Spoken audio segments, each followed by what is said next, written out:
Hi, I'm Shawn Arnell for On the Rise, broadcasting from Oxford, Mississippi, where South Carolina and Ole Miss are going head-to-head in a three-game SEC showdown. You know, when you're the parents of baseball players, the only thing you can hope for is to have maybe one kid play SEC baseball, but to have two kids playing for the same team, batting 1 and 2 in the SEC, that's unheard of.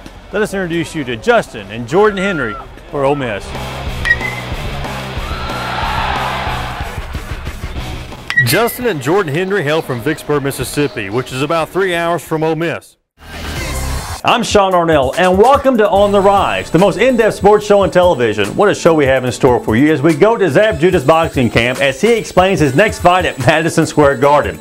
And to Vanderbilt, Pedro Alvarez, star third baseman for the Commodores, explains why he stayed put at Vandy and not play for the Boston Red Sox. And to the Big Orange Country, Eric Ainge and LaMarcus Coker talk about the 1-2 punch that will hopefully bring an SEC championship to the Vols next year. And to basketball. Hey, how do you get John Calipari, Mike Krzyzewski, and Jerry West in the same building? Showcasing the best basketball players in the world. And that happened at the FedEx Forum in Memphis, Tennessee, and man, were we impressed.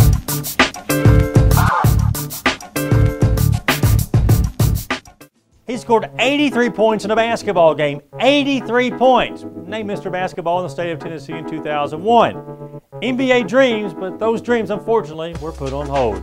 24 three-pointers, 83 points. How do you do that? You know, I came out shooting, man, just shooting. See, made me proud of myself. It's at home. I look at it every day. Being a pure shooter, being named Mr. Basketball in the state of Tennessee, comes with many offers. Tarian was no exception. He found himself playing junior college basketball in Oklahoma. Then all of a sudden, one night, his collegiate career stopped for over 3 years. Well, when the judge told me that I was going to be serving 3 to 6 years, and that's what I'm trying to work on now. Though he was locked up, he never was locked down. Good shooters always shoot. Tarian joined the team in prison, where he led the team in scoring and also led them to a championship.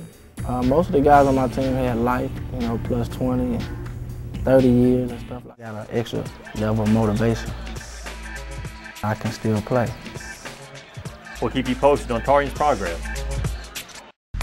Coming up next on The Rise, you'll meet Georgia Tech shortstop Michael Fisher. We'll introduce you to Pedro Alvarez, third baseman for Vanderbilt, and to the Vol Nation, showcasing two offensive stars, LaMarcus Coker and Eric Ainge, and to the squared circle, up-and-coming boxing stars. Next, right here on The Rise. So, you know, every day you just got to keep working. Continued success of Pedro and the Vanderbilt Commodores. Coming up next on The Rise, we'll head to the Vol Nation to showcase LaMarcus Coker and Eric Ainge. But next, Zab Judah.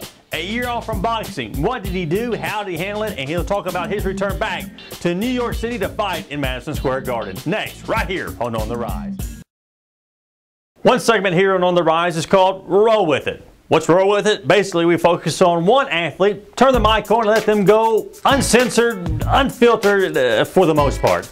Hey, this week we're rolling with Zab Judah, boxer, going back to New York to fight in the squared circle. Here we go on The Rise. We're rolling with Zab Judah. For Zab Judah right now, which I can see myself for the next 3, 4, 5 fights, I will be based here in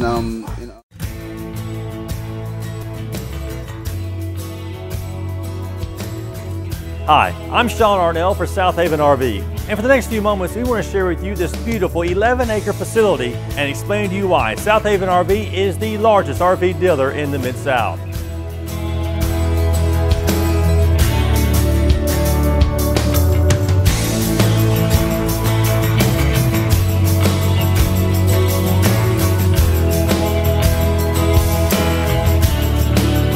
Deep parts, got it. South Haven RV has over $300,000 worth of product in stock at any given time. We are family owned and operated. You'll find a family member on the premises at all times. We are a full service dealership with certified RV technicians.